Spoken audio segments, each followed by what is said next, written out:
Bonsoir, félicitations, bravo, bravo.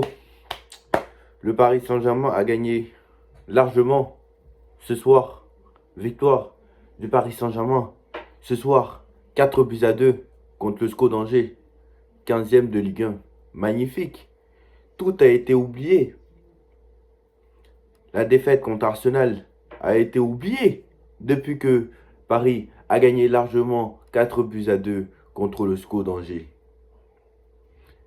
Le match nul contre le PSV Eindhoven a été effacé et oublié des mémoires depuis que Paris a gagné largement ce soir contre Angers, le 16e de Ligue 1. Et surtout, cette démonstration exceptionnelle contre l'Atlético Madrid que même les psychiatres n'arrivent même pas à analyser de mercredi soir où tu as un but d'avance, où tu domines le match, surtout la première mi-temps, et tu arrives à perdre sur un 2-1 sur une boulette d'un gardien incroyable. Je vois le match de hier soir, quand même, avec... on a un coach qui est quand même eu un très grand palmarès. Avec l'Espagne, il est allé en demi-finale d'Euro. Avec, il a quand même échoué il y a 2 ans. Il a quand même échoué en étant... Il a quand même échoué en étant éliminé en 8e du mondial par le Maroc. L'exceptionnelle équipe du Maroc.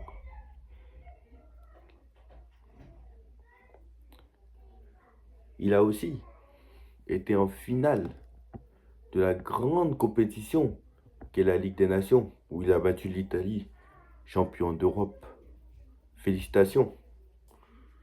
Et surtout, parce qu'on a oublié, parce qu'il a quand même fait de très bonnes choses, Luis Enrique, où il a, au Celta Vigo, il a réussi à échouer face à avec une petite équipe. Il a réussi quand même à échouer. Et à l'AS Roma, où il a quand même réussi aussi à échouer, quand même, avec une équipe qui n'était pas mal. Et surtout, le grand palmarès de Luis Enrique, c'est surtout ce qu'il a fait au FC Barcelone. Le grand coach, Luis Enrique, qui a quand même... Attends, quand même, Luis Enrique, il a quand même gagné la Ligue des Champions avec des joueurs exceptionnels. Qui même moi, même ma grand-mère, si elle aurait été sur le banc, avec tout le respect que j'ai pour elle, père à son âme,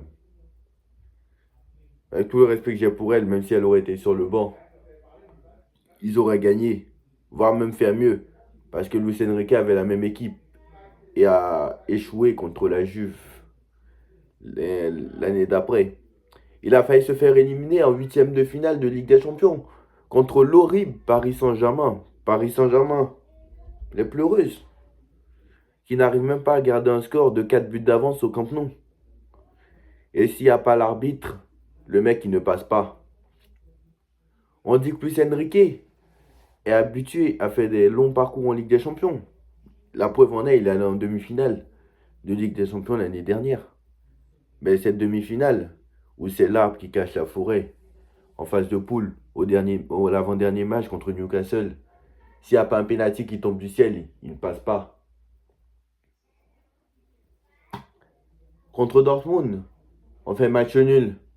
Mais si Newcastle gagnait contre l'AC Milan, on se retrouve en Europa League.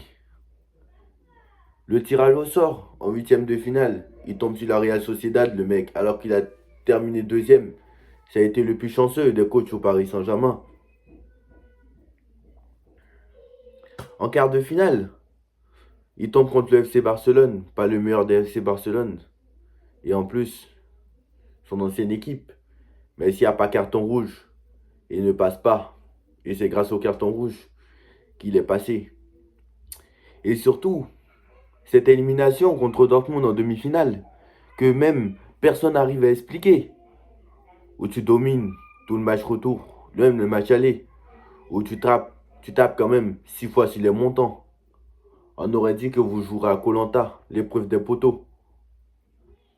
Quand même, Luis Enrique, on l'a applaudi pour cette demi-finale. On s'est quand même dit, équipe en reconstruction, demi-finale, ce n'est pas mal. Troisième demi-finale de l'histoire du club.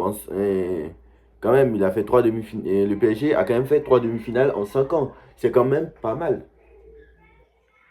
Saison d'après, où tu as Mbappé qui part. Mbappé, vous savez, Mbappé, même son mauvais comportement, même s'il a eu un mauvais comportement, etc. Mais Kylian Mbappé, le meilleur joueur de cette équipe, le meilleur joueur de cette équipe depuis plus de 3 ans, est parti. Et là, ce n'est pas que de la faute de Luis Enrique. C'est aussi de la faute de Campos.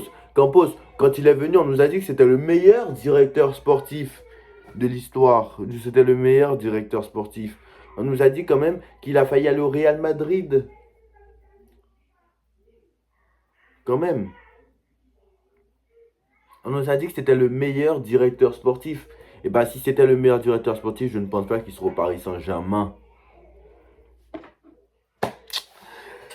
On nous a dit qu'on nous a amené le meilleur coach du monde. Apparemment, Nasser, tous les ans, il dit c'est le meilleur coach du monde. Avec Ancelotti, il nous dit le meilleur coach du monde.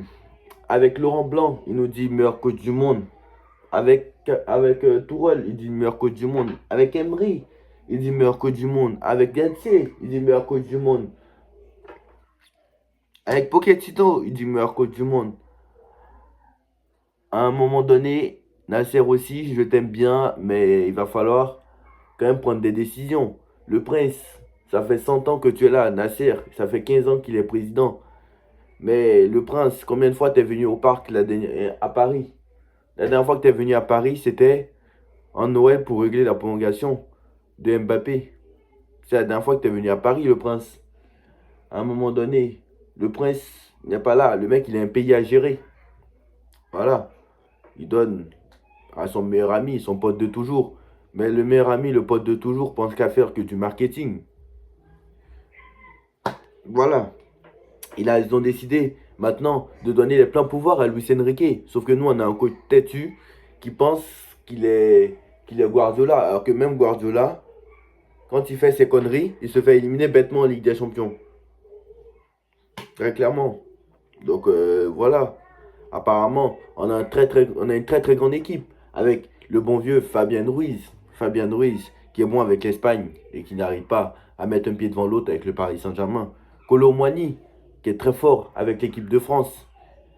Mais il n'arrive pas à mettre un pied devant l'autre au Paris Saint-Germain. T'as un joueur qui s'appelle Barcola, qui est bon qu'en Ligue 1. Et en Ligue des Champions, c'est bras des chocolats. T'as un Ousmane Dembélé, un très très grand joueur, qui a été titulaire avec toutes les équipes, dans toutes les équipes qu'il est passé, avec des grands coachs en plus. Des grands coachs qui ont gagné des Ligues des Champions. On va pas parler de Jürgen Klopp, on va pas parler de Thomas Tuchel, on va pas parler de... etc. Deschamps, quand même. Il était titulaire dans tous les grands clubs où il est passé, alors qu'il mettait 0 but et 0 passe décisive. On a un joueur exceptionnel qui s'appelle João Neves qui est acheté 70 millions d'euros. Quand il est arrivé, on l'a comparé quand même à Marco Verratti. Tout ça parce qu'il est arrivé à 19 ans comme Marco Verratti. Mais même à 19 ans, mais même Marco Verratti sur la fin à 30 ans, était 100 fois plus fort que Neves à 19 ans. Tout ça parce qu'il a fait un bon match contre l'OM. Tout le monde oublie que João Neves a été nul contre l'OM l'année dernière lors de la double confrontation contre Benfica. En quart de finale d'Europa League. L'OM qui a fini 8ème l'année dernière. C'est quand même emballé sur une victoire contre l'OM. L'OM qui n'arrive plus à avancer, qui fait match nul contre Angers et qui a encore perdu à domicile contre je ne sais pas qui. Voilà, bravo. Vous voulez qu'on parle de quoi? Des joueurs qui ont été là hier. Kangin Lee, qui est bon qu'en Ligue 1 et qui n'arrive pas. Donc voilà, moi je pense que je ne vais pas débriefer ce match. Bref, vous avez vu, En tout cas, bravo, hein, félicitations. Oh, oh, oh, oh, oh, on est content, on a gagné largement 3 buts, on a gagné largement 4 buts à 2 contre le SCO d'Angers. Félicitations, bravo, tout est oublié et on va gagner la Ligue des Champions. Non, honnêtement, non mais depuis quand même le début de saison, on voit des choses qui n'y sont pas. À un moment donné, vous croyez que je vais débriefer le match de cet après-midi là, honnêtement, de hier soir, honnêtement. J'ai attendu le lendemain pour débriefer. Mais bravo, bravo. On a gagné largement contre Angers. Quand même, Beraldo, c'est un très très grand joueur. Beraldo, il a quand même montré des choses. Il a quand même joué au Brésil. Beraldo, on peut le comparer à bien sûr à un très très grand défenseur brésilien. Quand même, Beraldo, joueur exceptionnel. Quand même.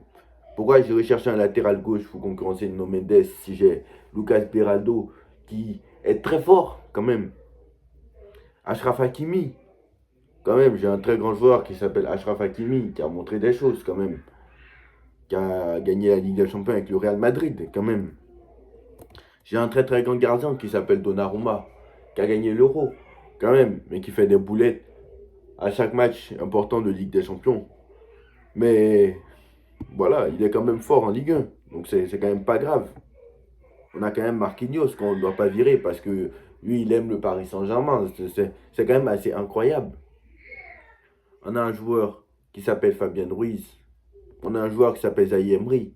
Qui a quand même, il a quand même 18 ans, Zaï Emery. Donc on ne doit pas le critiquer. Parce que vous savez, c'est quand même difficile d'être titulaire à 18 ans.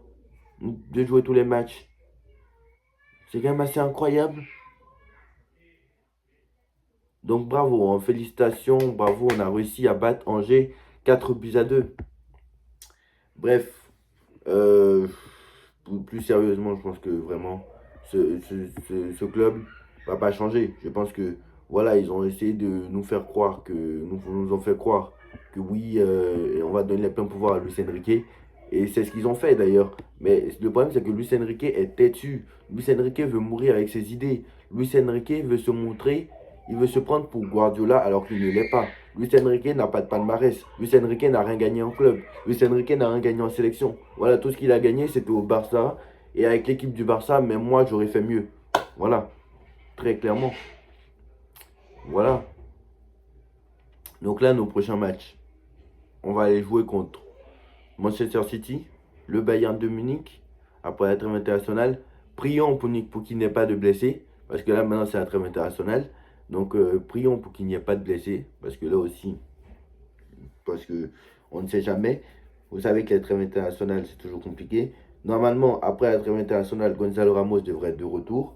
Enfin, je l'espère. Donc voilà. En tout cas, bravo, hein, félicitations. Quand même, vous vous rendez compte que Colomani n'est pas rentré dans ce genre de match. Colomani, quand même, c'est départ cet été. C'est à coup sûr certain. Ramos, je ne sais même pas, Ramos, on attend le retour de Ramos, mais ça se trouve, il ne va même pas jouer aussi. Il va continuer à te mettre Asensio en faux neuf, alors que Asensio ne montre plus rien. Donc voilà, là aussi, il va falloir aller chercher quand même ce qu'il veut faire, Luis Enrique. Il va falloir aller chercher ce qu'il veut faire, Luis Enrique. Mais quand les journalistes ne lui posent pas la question, mais comment vous voulez? Parce qu'on a les meilleurs journalistes du monde, apparemment. Donc voilà. Donc voilà. Bon bah victoire 4 buts à 2. Hein. Ouh, on est content. Ouh, on est content. On est content. Oui, on a réussi. Yes. On a réussi à gagner 4-2 contre Angers. Oui, on a réussi. On est quand même en tête de Ligue 1 quand même. Attendez, on est quand même en tête de Ligue 1. On a quand même pas encore joué la Coupe de France quand même. Mais quand même, on a fait triplé national l'année dernière avec une demi-finale de Ligue des Champions. Quand même, on est un très très grand club parce qu'on a joué 3 demi-finales en 5 ans. Quand même. Bref, en tout cas, sur ce, à très vite pour une nouvelle vidéo. Tchuss!